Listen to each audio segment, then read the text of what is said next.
Miarahaba nitsika rehetra ny tokantrano any tonga soa indray atao anatin'ny fandarana l'invité du jour amin'ity andro zoma ity omaly moa alakamisy ny andro izay fety ihany koa dia tsy nisy ny fandarantsika fa androantsika dia miverina ara-dalàna toy ny isan'andro ihany manana vahiny sika amin'ity alina ity verina indray eo amin'ny tontolon'ny politika izay malaza ankehitriny sy nisongadina tamin'ny fampalalam-baovao androany dia izay no resantsika atao anatin'ny l'invité du jour tsy izary ny vahintsika eo anatin'izany fa itoavina Rahalambo Mahay izay mpanoratra ara-politika miarabanao indray toavina. Miarabantsika amin'izao alina izao ary faly mitafatafa eto indray. Ya, toavina moa hoe fa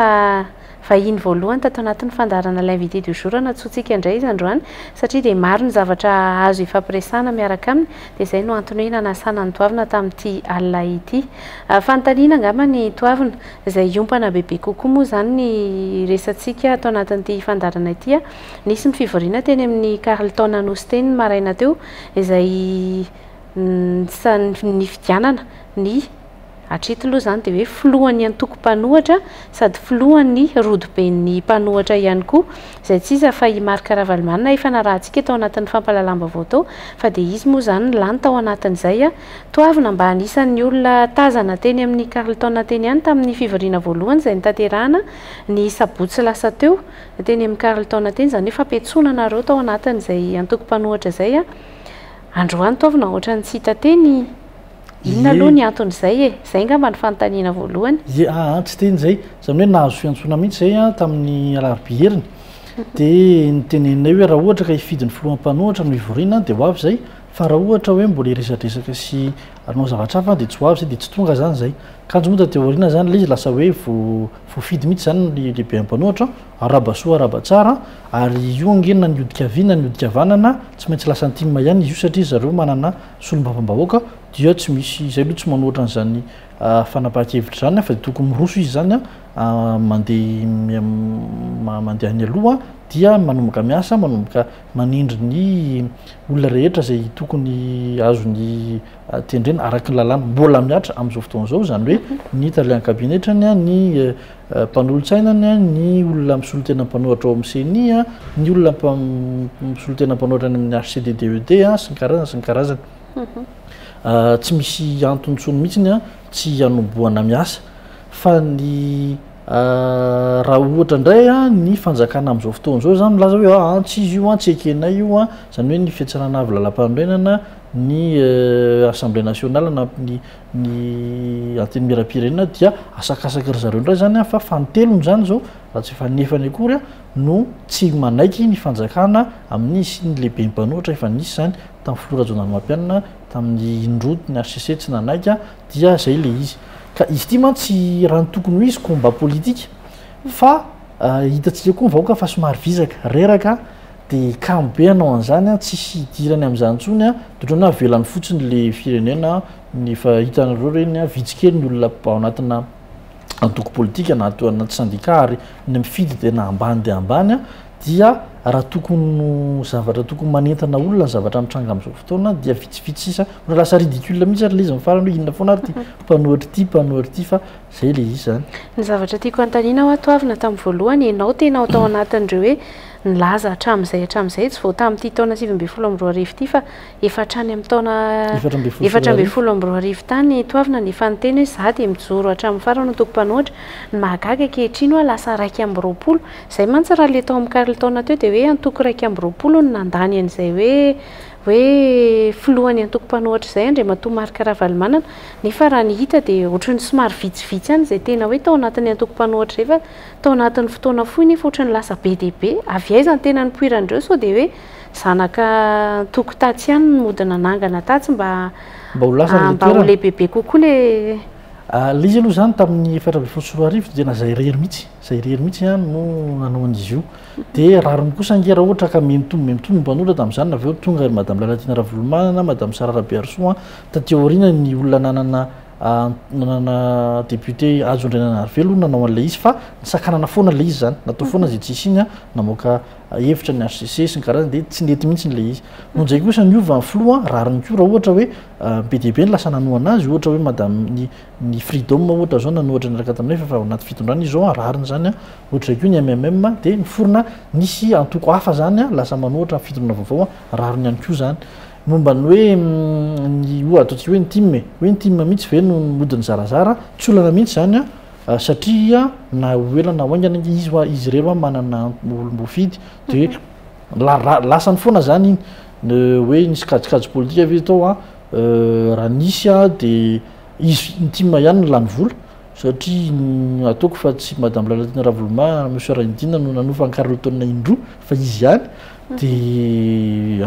de rariny iny fa lany vola fotsiny fa lasany foana io nahoana raha tsy hoe ny team ngano ny teny hoe tsy zay no ana fa anoana olo-kafa zay ndray zavatra fa raha iady amin'ny team aloha tsy azo tsisy eritreritra satria izy mifaharoa teto iresaka amin'le tolo-dalàna sy ny lalàna indray sika eo anatin'izay ny lalàna moa zany efa mipetraka le 240 tsy hipika ohatra 3 iny efa nipetraka iny efa tamin'ny taona 240 ankehitriny kosa tsika ao anatin'le hoe mamoly misy indray le tolo-dalàna zay tonga moa zany zay ny tena hoe iantsonan'ny parlemanta hivory ankehitriny ahoana ny fahitany toavinandreo rehetra ireo ny zavatra nisy mantsy averiko foana ho anareo zay niakatra tao tanatin'ny fandarana hoe ilay lalàna teo aloha ika mbola tsy niatra kory de nefa n'izao tsika manova indray ny tena mahagaga ary mampalahelo dia le fiatsaram-belatsia zany hoe io lalàna io nandritra ny 5 taona tsy nisy niaro na ray aza tsy nisy niaro na ray aza zao le izy miforajoelona hoe anovan'le izy miady amin'ny filorajoelona daholo hoe tsy mety io fa tsy maintsy ampiarina aloha le taloha fa ny team nandritra ny 5 taona tao anaty gouvernemanta na tamin'ny prime ministre anankidimy mifanesy teo na tamin'ny tsai Christian ary izy mbola teo ihany koa tsy niaron'io mihitsy izy fa zao izy vao miarana hoe bon de ataona moa de misy an'izany hoe mila décret rehetrarehetra nge efa niaraka nitondra tao anaty gouvernemanta daholo fa tsy namoaka décret de zao izy vao hoe mila décret non tsy mila décret io fa zay aloha ny zavatra nampianarany zareo tany ampianarana hoe une loi entre en vigueur dès sa promulgation zany hoe tsy misy olana mihitsy io tonga de miatra ary tsy iorery ny lalàna eto Madagasikara tsy misy décret d'application fa maro be mihitsy kanefa de miatra daholo fa ity lalànany mpanohitra ity de natao mihitsy hoe rehefa mbola tsy misy le décret d'application dia tsy azo ampiarina izy io mahagaga le satria zao ny lalàna ataon'ny parlemanta zany lasa azon'ny gouvernemanta anankiray tsy ampiarina nefa ny lalàna nataona parlemanta de tsy ampiarina gouvernemanta satria tsisy décret d'application de ady resaka lalàna koa le izy moa ohatrany hoe samy mandrirotra ny lalàna am'izay tiany daholo na iza de na le olona tsotra tsy de tena nianatra lalàna raha reraka amin'ny farany de hoe ataon'ny mpitondro rangafa efa izy ny eo izy maro an'izy de hoaniny ambogady ndreky tsika io koa moa samy reraka de alefa fotsiny le izy zany tena manaraka ny lalam-pandrenana tokoa ary ve le lalàna ny zavatra misy mantsy eo anatin'izay de efantatritsika le hoe andiny fa 7 ao anatin'ny lalam-panondrenana zay mametraka an'le hoe antoko-panohatra avy amina antoko-panohatra mihitsy ny chef de l'opposition moa zany na hoe lehibe an'ny mpanohatra zay avy amin'ny antoko-panohatra ty ivelany mihitsy nefa ny raha le tolo-dalàna zay mandeha ankehitriny anatin'ny eny anivon'ny parlemanta zay ny antokony IRD zay hoe ny fitondrana ihany no nametraka azy de lasa hoe opposition parlementaire na hoe mpanohatra ao anatin'ny parlemanta indray le izy manahirana mihitsy le izy nefa zavatra tsotra be raha vakina tokoa lalam-panorenana tsy misy resaka hoe mpanohatra ao anatin'ny parlement zany le article 14 io tsy misy an'izany fa hoe ny antoko politika fotsiny na manana be ny tanàna ianao na manana mpanolotsaina ny tanàna ianao na manana chef de région ianao na manana chef de province ianao na manana sénateur ianao na manana inona dia afaka na tsy manana inona moa olomboafidy ary ianao zay aloha manana inona ambe folo zay manana be ny tanàna anankiroa tamin'ny 2014 io dia afaka manohatra ary afaka manindry ny lehibe ny mpanohatra fa rehefa mamaky teny mamaky lalàna ny fitsarana avy lalam-pandrenana de tsy mety ozy izy fa tsy maintsy manana olomboafidy de ohatran'izay zany na raha an'ity lalàn'ity ny dikan'izany de hoe nanana rariny ihany zany zay niady tamin'io lalana io tamin'izany satria zao le izy vovaina fa natao moa zany hoe tsy isy le izy bon vitsivitsy ihany mpanoratra tamin'ireny andron'ny Andriamatoa Filoha Rajaondanimampianatra satria tia mambahoaka izy dia tsy nisy niady moa le izy rehefa natao fifidianana dia niverina teo indray izy telo lahy sy ny karazany dia marina fa raha mamaky an'le lalàna vaovao ty zany le tolo-dalàna mbola tsy lany izy io dia tsy manaraka rahalam-pandroenana tokoa izy io fa zay ny hevitro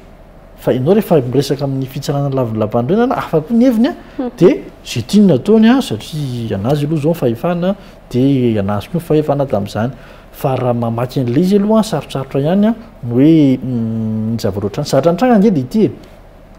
raha ohatra hoe tena ataonao ohatran'io lalàna io zany le izy hoe tsy maintsy olona manana olom-boafidy dia azo eritreretina indray ohatra ny tamin'ny Filoha Rajaondanimampianina hoe tsy misy indray ny filohan'ny mpanohatra mandritra ny 5 taona satria raha député raika amin'ny 50 sy sénateur 90 azo lalovina ange zany hoe aza manohatra zany rangafa zao rangafa ndao ifanaraka fa zay ngeny natao tamin'ny 5 taona latsy tsy nisy mpanohatra teo dia 5 taona tsy nisy mpanohatra rehefa natao fifidianana vahoaka koa moa tonga dia nifidy an'ny izy telo hatramin'ny 2002 mandrapaka tonga ty dia saika nisy rombo-kely ihany moa zany tamin'ny 21 avril sy ny karazany fa afaka jeritsika rehefa vahoaka hoe fa maninona moa no milana io fa azo foanana koa ange io tonga dia toy zary maninona ny azo foanana zay tokoa le izy zany manomboka manontantena zany olona hoe ohatran'ny ridicule ty resaka opposition ty fa maninona moa izy io raha verina ohatran'ny taloha tsy misy dia ohatran'izao fotsiny ny firenena dia marina tokoa fa amin'ny tany tsika zanatany frantsay taloha zany tsy manana an'izy io fa ny zareo miteny anglisy no mampiasa ny hoe lehibe mpanohatra io na leader opposition zany dia any amin'ny zareo vitsy kokoa ny fanonganam-panjakana ny 13 mai 72 ny 21 avril satria ao amin'ny misy sehatra ho an'ny mpanohatra zany ao anatin'ny parlement ary any Maurice ohatra efa nisy BDP mihitsy hoe olona tsy député no lany chef de l'opposition zany hoe olona resy tany fifidianana no nalaina dia io zany fomba zareo anglisy mba tsy hisinan'ity le coup d'état spotra ty amin'ny tanitsika ity dia Andriamatoa Andry Rajoelina ihany nahitany hevitra io hoe aleo mba asiana sata mpanohatra dia io zany izy miova hevitra hoe atao sarotsarotra kokoa vao lasa lehibe mpanohatra hitantsika eo fa azo atao tokoa io fa ny risika foana zany dia hoe rehefa ataonao tsy miteny ny mpanohatra dia eny an-dalambe ohatran'ireny fiainanantsika ireny no zavatra mitranga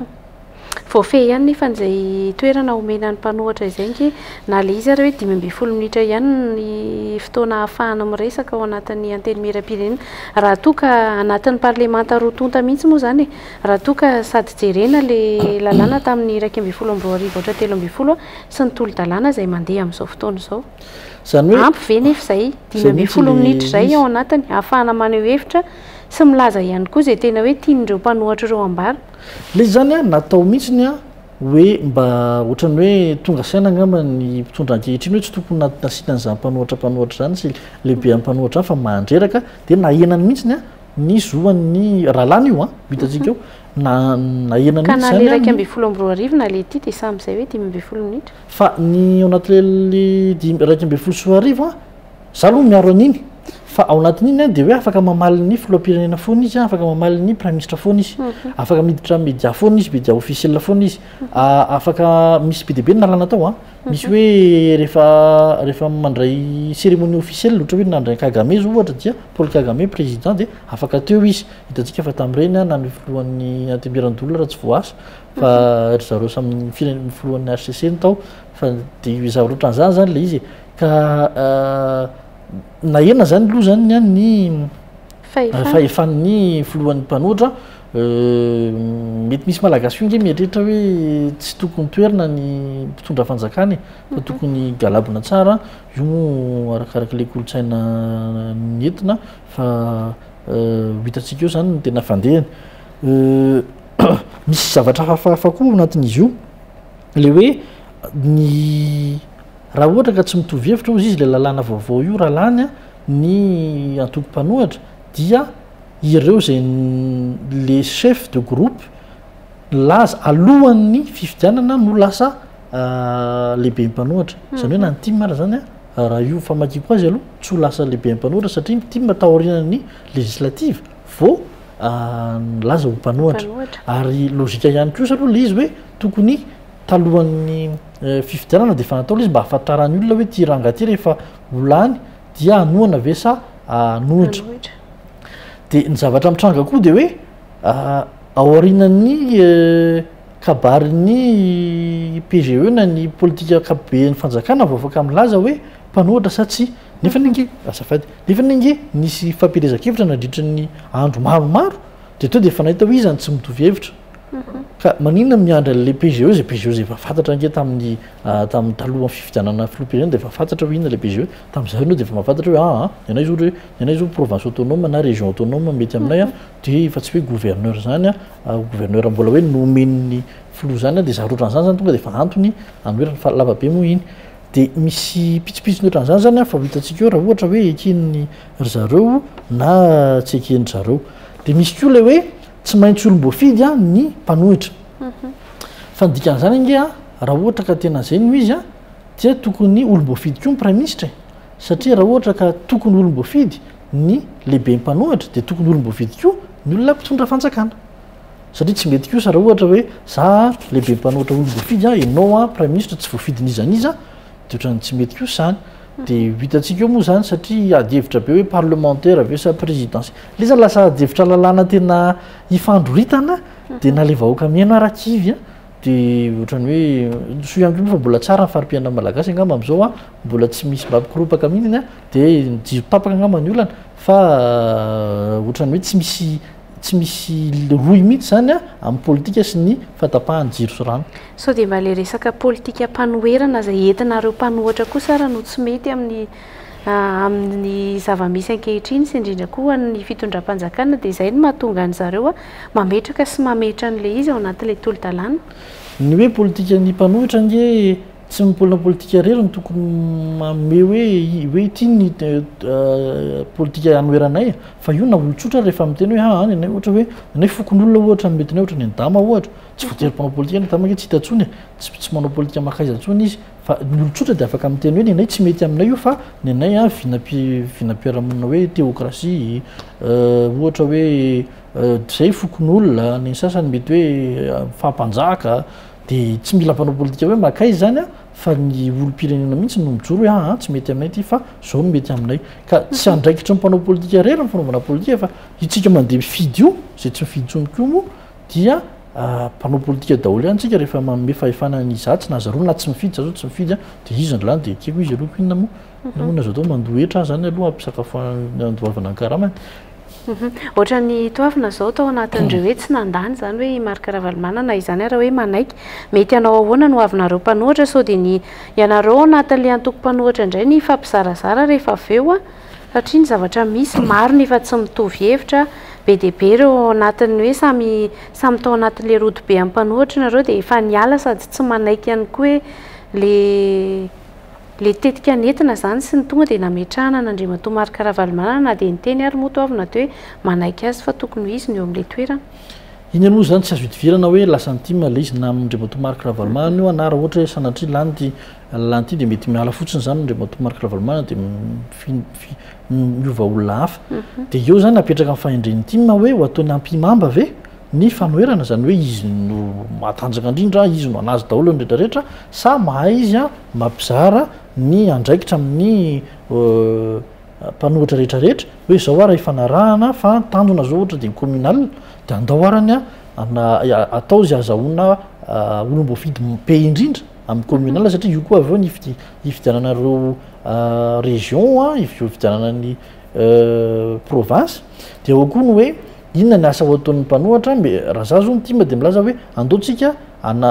noratra lalam-panorenana ray na roa satria ny filoam-pirenena de ho avy amin'ny angatsony arina ary tsy maintsy nao référendum misy tsy fantatrosony moa zany hoe rovina le izy fa tokony mba vonina zany tsika hoe rehefa vonina mpanohatra nytiako lazaina hoe rehefa milaza filoha hoe ity ny tolo-dalàna mpanorenana koa de mba manana koa zahay mpanohatra hoe manana ray na roa fa tsy hoe ny filorajoela no potehana eto na io foana no tsika iraina eo fa mba manana koa zany zay zay zany anisan'ny asa ataon'ny mpanohatra ihany ko fa mety misy asa hafa ihany koa de hitatsika eo ny ty mara manao ampimamba na raha vonina izy hoe mba miaraka mivory miaraka mitony-tatana satria misy opposition plurielle zany resaka opposition plurielle ohatra hoe tany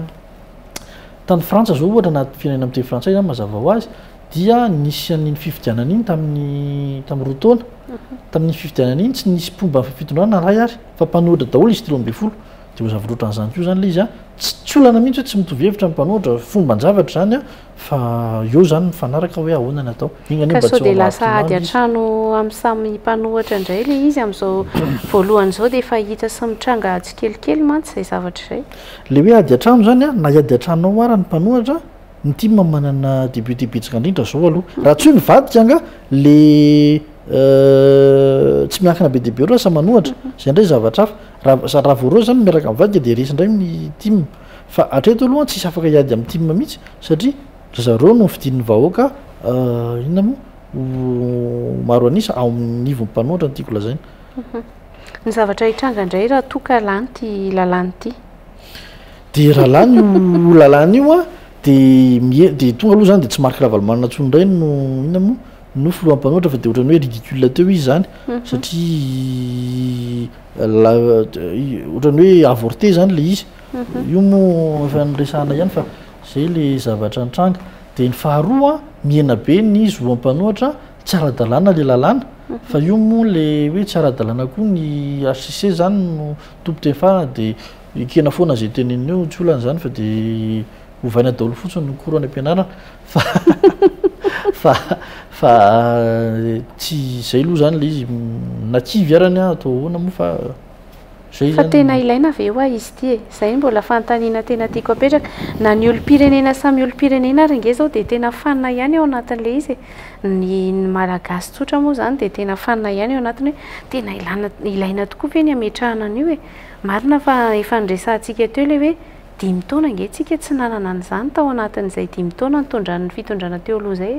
ankehitriny tena tsy maintsy ilaina tokoa ve ny idirantsika eo anatin'izay sa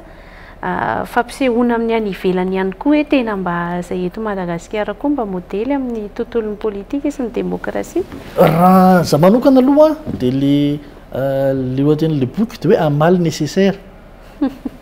satria amiko raha za manokana zao tamin'io tamin'ny 4 de raha lalao an'io lalàna io a satria zany etreritra hoe raha vao tsy manao an'io lalàna io a de hiverina eto indray a izy telo lahy zany hoe Andriamatoa Marc Ravalomanana Andry Rajoelina sy Hery Rajaondranomampianina hitondra antsika hatrany amin'ny 2028 hatrany amin'ny 2023 moa zany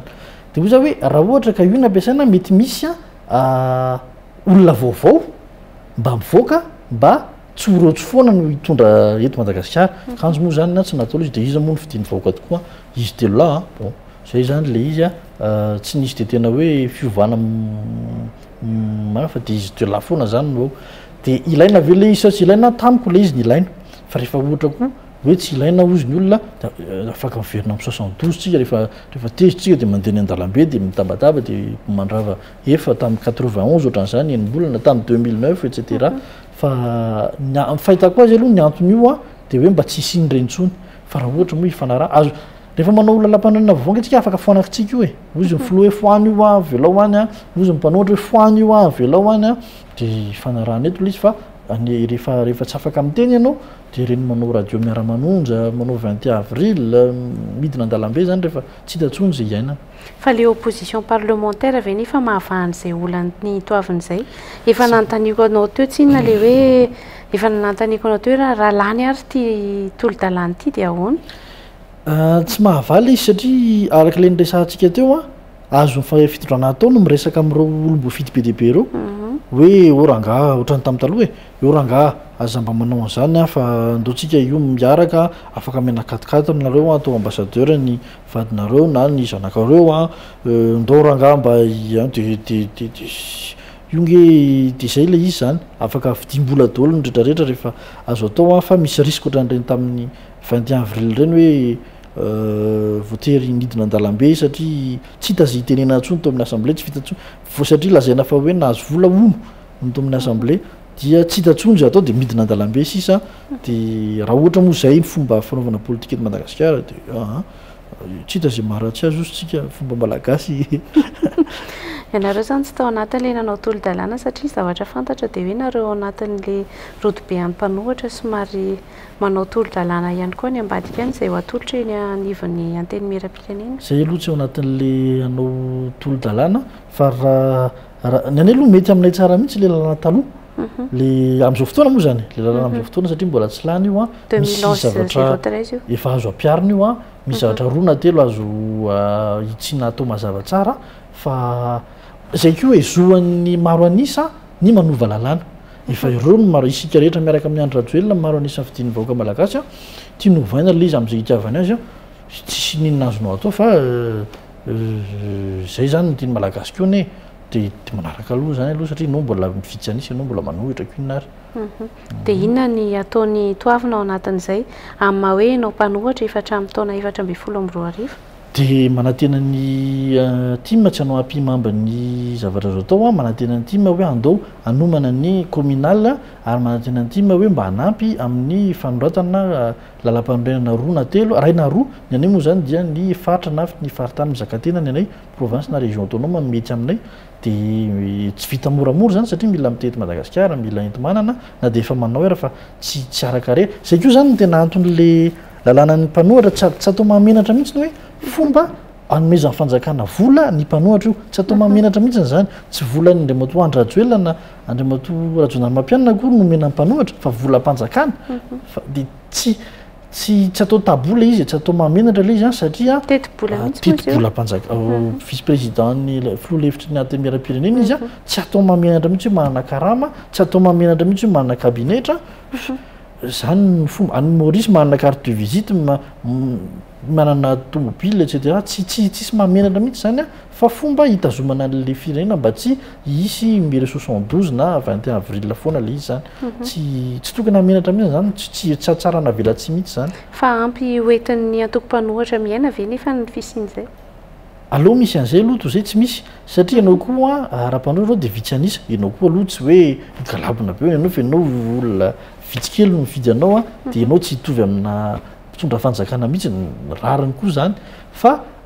le tsy misy le satam-panohatra tsy misy mihitsy mahatonga n'le atezerana hidirana an-dalambe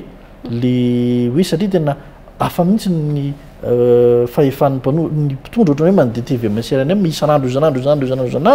dia misy mpitondra fanjakana foana ao amin'ny TVM dia ohatrany hoe tena tsara be foana zany ny fiainana dia mekivy le olona dia mba hisiny zay fifandanjana zay dia hoe ampiakarina kely ny zoan'ireo mpanohatra dia amena ihany koa izy anjara fitenenana eny amin'ny anjerimanontolo ny fanjakana ka rehefa tonga ao anatin'ny anteny miram-pirenena ve hoa tsy ho voahodikodina ihany dia lasa tsy mpanohatra ntsony le olona rehefa aveo zay foana ny risika dia zay le anton'le hoe olona tsy voafidy a azo alaina atao tsy mpanohatra satria amin'izay a tsy olona tsy ao anatin'le système zany azo récupérena amin'ny teny anglisy le izy misy hoe best loser tsy tsika namorona an'io a na hoe meilleur perdant dia mba hahafahana hoe misy antokon'olona tsy tafiditra amin'ny fidorana misy dia tabataba dia amotika efa nianatsika zany a ary mbola ianatsika zany raha ohatra sanatria dia zay zany ny anton'io lalàna io fa misy risque foana zany le izy raha toka tsy hoe andriamatoa Marc Ravalomanana ho tafiditra eo amin'izay filoha-levitra ny anteny miram-pirenena izay ao anatin'le antoko-mpanohatra rehefa tafapetraka iza ny eritreretany toavina hoe mety amin'io toerana io ny team ihany no tsy maintsy manana tompo teny farany raha ohatra izy mbola manohatra rehefa atao hoe voala atao zany andriamatoa Marc Ravalomanana dia izy ihany manana ny teny farany amin'io a dia zay foana natenana hoe tsy hanaovana ampiment ho eo hoe iza fa zao koa zany ny atao hoe lehibe ny mpanohatra dia ilay olona ilatsaka ho fidianao filoha-pirenena amin'ny mandat manaraka zany hoe tonga dia efa manao campagne électorale zany izy ohatra ka mifandraika amin'ity proposition de loi le tolo-dalàna ity foana raha hoe lasa opposition parlementaire dia mety ho izy amin'ireo zany no ao anatin'izay raha reo olona ao anatin'ny antoko-tiako Madagasikara reo manana solombavam-baoaka 9 ny team manana olona anaky roa sa telo madame Olga Malasoana dia 8 eo zany izy dia tonga dia raha ny tokony misy tonga dia iny koa zany a no candidat amin'ny avant 2023 satria tonga dia manomboka ny campagne électorale tsisy mahamenatra koa zany hoe pré-campagne sy ny karazany tsy tsisy tokony lalàna ife pré campagne zany satria ny lehibe mpanohatra tonga de efa manao campagne ho anazy izy zay no asany d'accord eny ary misaotra betsaka ny toavina rahalambo mahay izay nitondra izay efa makafakana izay tamintsika tato anatin'ny l'invité du jour tamin'ity zoma ity misaotra indrindra vonona foana raha ohatra misy zavatra fanazavana fanampiny sao de misy teny farany tia nitoavina entina ary loha anatiny ny hoe andaontsika malagasy tsy tsara velatsy zany hoe tsara mihitsy nyle hoe miady amin'ny mpitondra raha tsy rariny le izy fa tsika koa zany a ohatrany hoe olo lalam-panohatra le teo hoe tsisy niaro mihitsy andritra ny dimytaona de zao a miaro azy daholo io lalam-pandro ihany hoe efa tsy misy olona mankatoany io tsony a fa nohon'izay ny forajoelona ilaza hoe hovainy hoe de tezitra daholo ndray tsika mianakavy a tsy mety le izy fa efa andeo ifanarana hoe tsy maintsy hovaina koa io zany a de ndao io manarany fa tsy hoe amodika ny zadra ataony opita foana natao raharaha eny ary misaotra anao toavina de misaotra antsika rehetra tany tokantrano tany amin'ny alatsinainy ho avy zao indray ny fotoana antsika manaraka atao anatin'ny fandarana l'invité du jour izay hitondra antsika ihany koa fa iny hafa indray velomary tomplasy toko vavy